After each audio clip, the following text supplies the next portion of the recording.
Here you go. Slowly. Come on, buddy.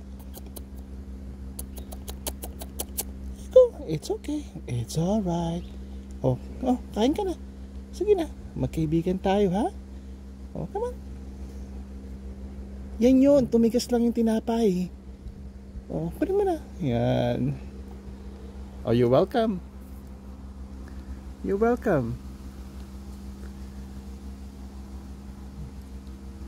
Nalamig na.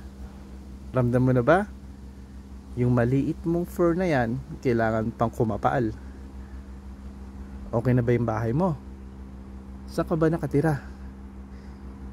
Maayos ba yung bahay ng ginawa ng tatay mo? Ha? Ang kailangan mo, mag-store ng maraming taba sa katawan.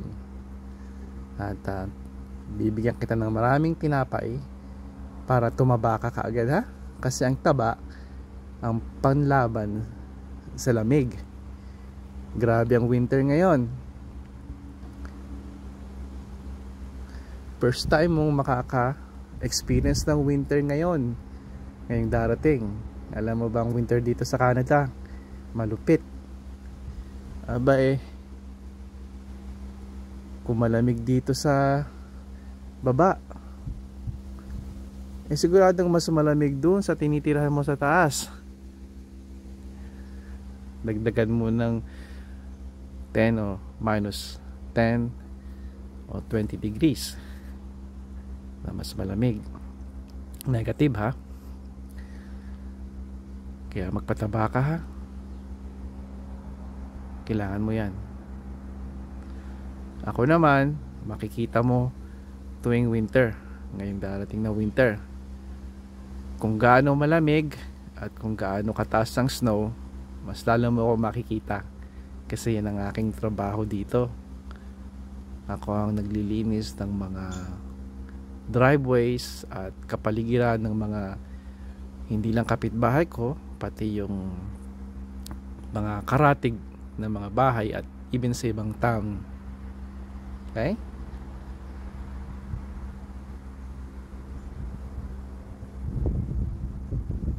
Every winter nakaka-survive ako.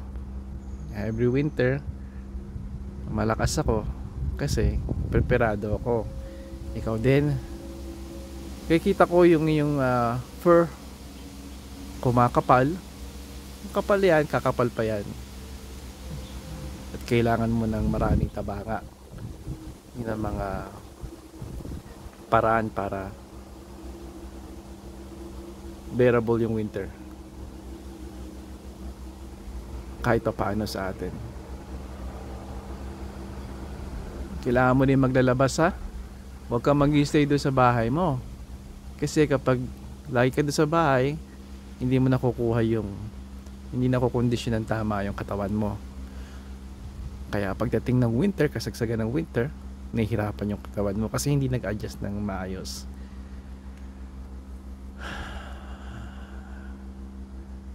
Ganun lang ang trick dito. Kondisyon mo yung katawan mo.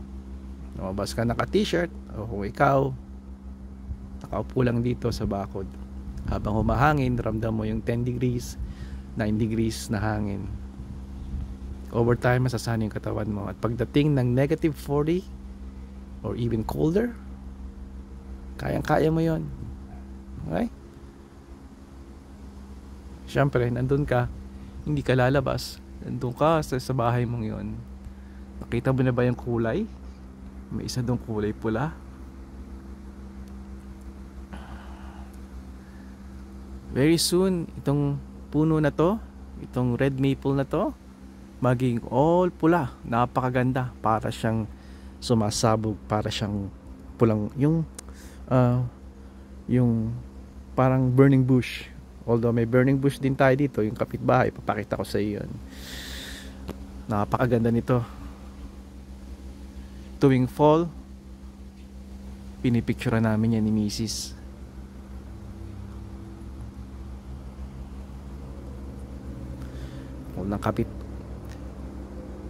Maple ng kapitbahay. O, kainin mo na yan. Ubusin mo yan, ha?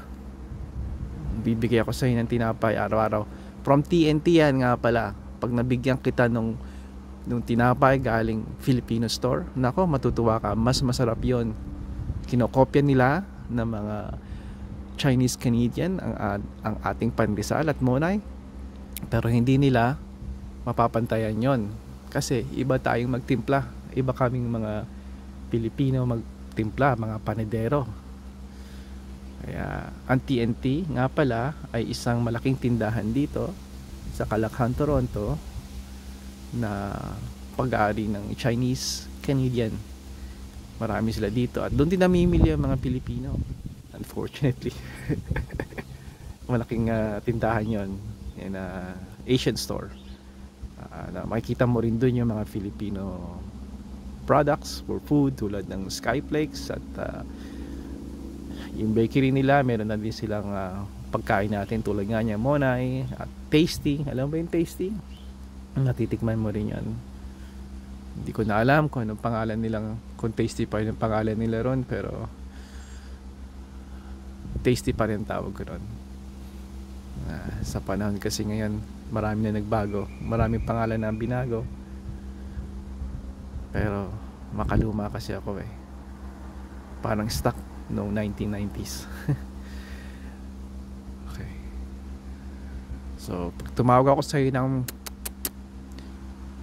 ibig sabihin nun, pag narinig mo yun, tinatawag kita, ha, at may pagkain ako sa'yo.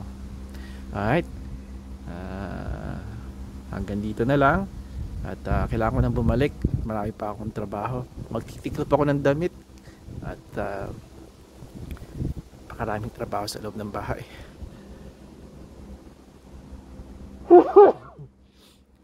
Excuse me. Makikita mo ko naka-shirt lang, nakakondisyon na yung katawan, inihahanda ang katawan para ngayong darating na winter. Alright, hanggang sa muli. Alright bud, I'll see you later, ha? I'll see you around.